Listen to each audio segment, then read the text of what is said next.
আসসালামু আলাইকুম ওয়া রাহমাতুল্লাহি ওয়া বারাকাতুহু। কেমন আছেন ভিউয়ার্স? আশা করি সকলেই ভালো আছেন। আলহামদুলিল্লাহ আমিও অনেক অনেক ভালো আছি। তো আপনাদের সামনে আজকে যে ভিডিওটা নিয়ে আসছি, হয়তো আমি ক্ষুদ্র খামারি, তো আপনারা হয়তো ভিডিওটা উপরে ক্লিক করে দিবেন, দেখবেন না, তো সমস্যা নাই। ইনশাল্লাহ যদি ভিডিওটা দেখেন আপনাদের অবশ্যই উপকার হবে ইনশাল্লাহ, আশা করি। তো আজকে যে ভিডিওটা নিয়ে আসছি, আমার যে হাঁসের খামার দিছি, আপনারা সবাই জানেন, মোটামুটি ফেসবুকে ইউটিউবে দেখেন। তো আলহামদুলিল্লাহ আমার হাঁসগুলো সুস্থ সবল আছে আপনাদের দোয়া। তো হাঁসকে এখন খাবার দিছি, দেখেন কত সুন্দরভাবে খাইতেছে। তো এই ভিডিওটা একটু লং হতে পারে, লং হলেও আপনারা একটু কষ্ট করে একটু মনোযোগ সহকারে দেখবেন, আপনাদের উপকারে আসবে।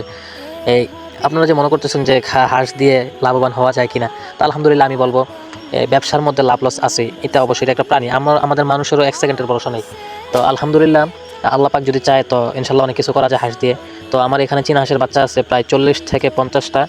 তো আলহামদুলিল্লাহ এগুলো সুস্থ সবল আছে। তো আপনারা যারা খামার দিছেন অথবা খামার করার ইচ্ছা করতেছেন, চিন্তা ধারণা করতেছেন, তো ইনশাল্লাহ যোগাযোগ করবেন আমার সাথে, বাচ্চা দিতে পারবো, বড় হাঁসও দিতে পারবো।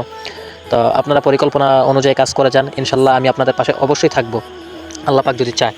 তো আমার জন্য সবাই দোয়া করবেন, আল্লাহ তাআলা যদি আমার খামারের মধ্যে বরকত দান করে। পাশাপাশি এই দোয়াটা করবেন, আল্লাহ পাক যাতে আমাদের সকলকে হালাল রিজিক উপার্জন করার তৌফিক দান করে।